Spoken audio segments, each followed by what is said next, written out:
గెలిచిన తర్వాత మొట్టమొదటిసారిగా ఇంత మంచి ప్రోగ్రాంతో మీ ముందుకు వచ్చినందుకు, ఈ అవకాశం నాకు కల్పించినందుకు, నన్ను ఎమ్మెల్యేగా చేసినందుకే కదా ఈరోజు ఈ స్టేజ్ మీద నించొని నేను మీతో ఇలా మాట్లాడగలుగుతున్నాను.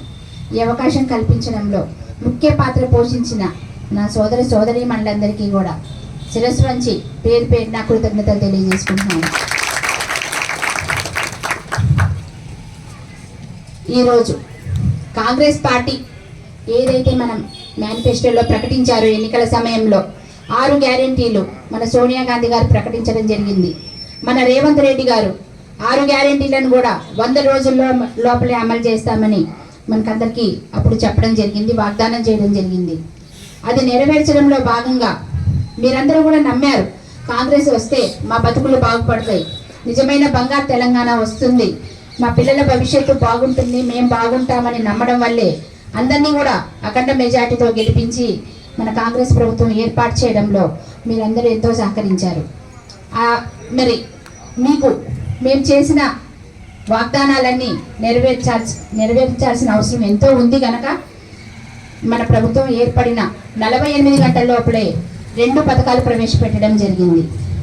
దాని ద్వారా మన మహిళలందరికీ కూడా ఆర్టీసీ బస్సుల్లో తెలంగాణలో ఎక్కడికైనా టికెట్ లేకుండా ప్రయాణించే అవకాశం లభించింది. దీనికోసం మనం రేవంత్ రెడ్డి గారికి, సోనియమ్మ గారికి చప్పట్లతో కృతజ్ఞతలు తెలియజేస్తున్నాం.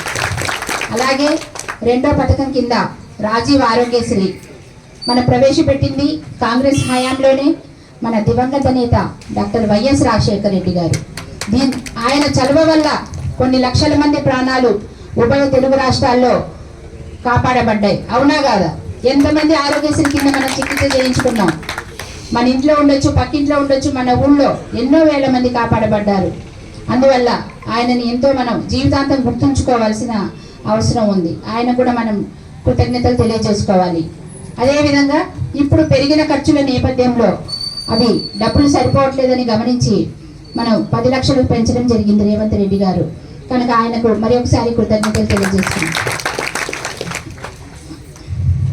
అలాగే మిగతా గ్యారెంటీలు కూడా 100 రోజుల లోపల అమలు చేస్తామని చెప్పినారు కదా, అందుకని ఈ ప్రజాపాలన ప్రోగ్రామ్ స్టార్ట్ చేయడం జరిగింది.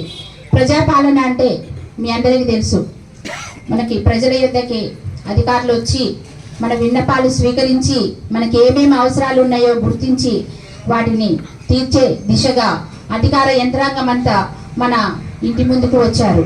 కనుక మీరందరూ కూడా ఈ అవకాశం సద్వినియోగం చేసుకోవాలి. ముఖ్యంగా మనకి చాలా మందికి తెలియదు ఏ పథకానికి ఏ అధికారిని కలవాలి, మన అవసరాలకి వాటికి ఏ పేపర్లు ఏ సర్టిఫికెట్లు కావాలి అనేది కూడా మనకి చాలా మంది తెలియదు. మనం వెళ్ళిన టైంలో అధికారులు ఉండొచ్చు, లేకపోతే మీటింగ్లకు అట్లా వెళ్ళొచ్చు. అలాంటప్పుడు మనకి టైము తర్వాత మన డబ్బులు కూడా వృధా అవుతున్నాయి. ఇవన్నీ గమనించి 5 పథకాలు కూడా ఒకే అప్లికేషన్ ఫామ్లో మనకి పొందుపరచడం జరిగింది. దానివల్ల ఎవరు ఏ పథకాలకు అర్హులో మన అందరికీ ఈజీగా అర్థమయ్యేటట్లే ఉంది. అందరూ ఏ పథకాల అర్హులు అనేది గమనించి అవి ఒకటి కంటే ఎక్కువ ఉన్నా కూడా టిక్కులు పెట్టుకొని ఒక Aadhaar card xerox, ration card xerox మాత్రం ఒక ఫోటో ఇస్తే సరిపోతుంది. ఇంత సింపుల్ అప్లికేషన్ ఇచ్చినందుకు, అలాగే అధికార యంత్రాంగం అందరూ అన్ని డిపార్ట్మెంట్ వాళ్ళు ఉన్నారు. మనకి ఏదైనా మనకు డౌట్లు ఉన్నా కూడా మనకు సహాయం చేయడానికి, మన అప్లికేషన్స్ నింపడానికి హెల్ప్ డెస్క్ కూడా అధికారులు సిద్ధంగా ఉన్నారు. కనుక ఈ అవకాశం కల్పించినందుకు మనం సోనియా గాంధీ గారికి, రేవంత్ రెడ్డి గారికి, మన కాంగ్రెస్ ప్రభుత్వానికి ఎంతో కృతజ్ఞతలు తెలియజేసుకోవాలి. తర్వాత ఇందాక కమిషనర్ గారు చెప్పారు, ఎవరు ఎటువంటి డౌట్లు పెట్టుకోవద్దు, ముందైతే మీరు అప్లికేషన్ అయితే మొత్తం ఫిలప్ చేసి ఇవ్వండి.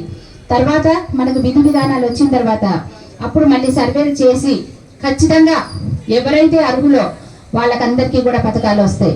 ఇందులో ఎటువంటి పక్షపాతం ఉండదు, భేదభావం కూడా ఉండదు. అందరికీ అర్హులైన వాళ్ళకు మాత్రం ఖచ్చితంగా అన్ని సంక్షేమ ఫలాలు అందుతాయని మీ అందరికీ మనవి చేస్తున్నాను. తర్వాత మీరందరూ మా కుటుంబాన్ని ఎంతో ప్రేమించి ఆదరిస్తున్నారు. గత 20-30 సంవత్సరాల నుంచి కూడా మేము ఎప్పుడు మీకు అందుబాటులో ఉంటూ వస్తున్నాం. మేమందరూ మీకు సేవ చేస్తూనే వస్తున్నాం. ఇక ముందు కూడా మా ఇంటి తలుపులు మీకోసం ఎప్పుడు తెచ్చిపెట్టే ఉంటాయి. మీరు ఎప్పుడైనా రావచ్చు, ఏ అవసరమైనా సరే నన్ను సంప్రదించి మీరు తగిన పరిష్కారం పొందవచ్చు. నన్ను మీ ఇంటి ఆడపడుచుగా భావించి గెలిపించుకున్నందుకు నేను నా బాధ్యత ఇంకా పెరిగింది. ఖచ్చితంగా మీ రుణం తీర్చుకుంటాను.